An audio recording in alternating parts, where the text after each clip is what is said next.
Bonjour, chers amis diocésains de toute génération.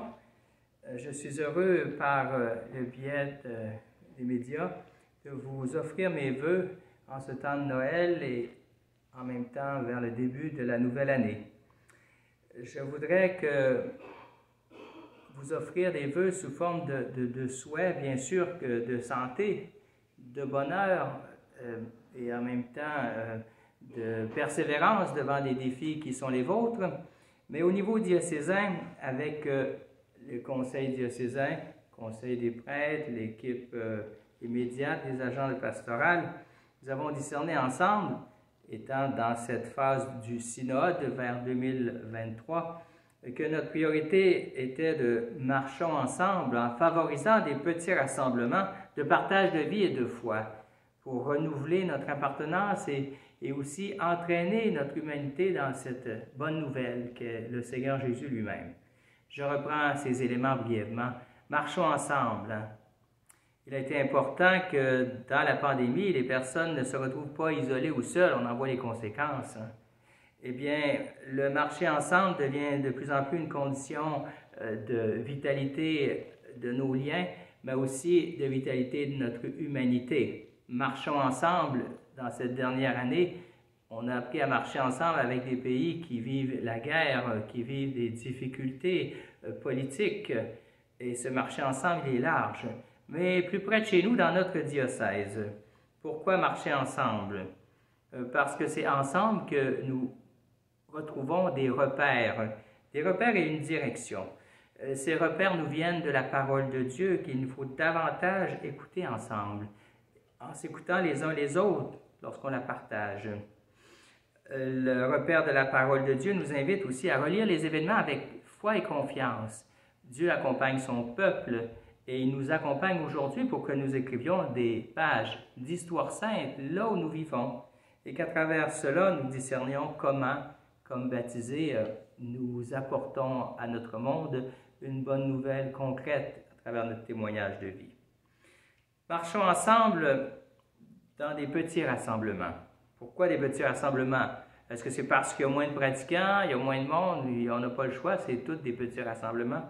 Petits rassemblements, plus dans le sens petit noyau, ça peut être un groupe auquel on est associé, un groupe de prière, une famille spirituelle, mais marcher ensemble pour que la transmission de la foi se reçoive dans une connaissance les uns des autres. Dieu parle à travers son peuple, à travers des personnes concrètes.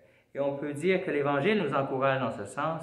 Quand 2 ou 3 se réunissent en mon nom, je suis là, au milieu de vous. Marchez 2 par 2 pour aller porter la bonne nouvelle. C'est la garantie que nous ne sommes pas seuls, mais aussi qu'il y a une force de l'Esprit dans le marcher ensemble, où l'Esprit Saint passe et on devient des témoins crédibles. Marchons ensemble dans ce petit rassemblement qui est naturel, qui est la famille. Nous vivons une transition dans la transmission de la foi vers une éducation au sacrement, mais qui s'oriente de plus en plus vers une transmission intergénérationnelle qu'on doit fortifier dans nos milieux pour que chacun redécouvre qu'on fait Église pas simplement à l'Église, mais lorsque, ensemble, dans nos maisons et dans d'autres circonstances, on se met à l'écoute du Seigneur et on se porte dans un regard de foi, une foi partagée. Troisièmement, marchons ensemble, favorisant les petits rassemblements de partage de vie et de foi. L'isolement a été une souffrance expérimentée à cause de toutes sortes de contraintes sanitaires. L'isolement peut venir aussi de notre mentalité qui est un peu individualiste, où chacun voit ses affaires puis n'a pas à s'occuper de l'autre. L'isolement est une souffrance. On aime être reconnu, avoir sa place, avoir des gens dans notre vie. Nous sommes appelés à aimer et à être aimés. L'isolement peut être spirituel. Parfois, on vit des moments de foi, mais on a besoin aussi de relier notre foi à la vie et de partager notre foi avec ce que nous vivons, de sorte que le témoignage mutuel nous aide à garder espérance dans un partage de foi.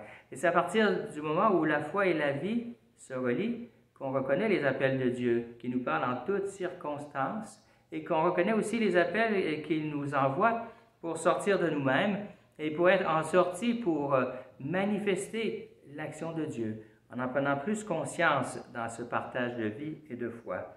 Donc, nous souhaitons qu'en 2023, ce soit un choix incontournable, que nous mettions en place ces petits rassemblements qui confirment l'existence de communautés chrétiennes, même si on n'est pas nombreux, à travers ces petits rassemblements qui sont comme des phares, des points de repère importants pour entraîner l'Évangile dans chacune de nos communautés chrétiennes. À travers ce partage de vie et de foi, nous affermissons aussi notre témoignage, parce que lorsque nous prenons parole devant d'autres, eh bien, progressivement, nous réalisons à quel point Dieu nous rejoint chacun personnellement et il veut rejoindre par nous les autres personnellement.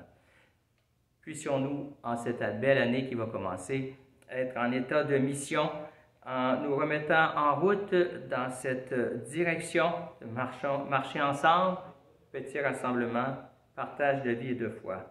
Heureuse sainte année et que le Seigneur continue son œuvre pour devenir une Église qui sait répondre aux soifs actuelles de bonheur. Bonne année.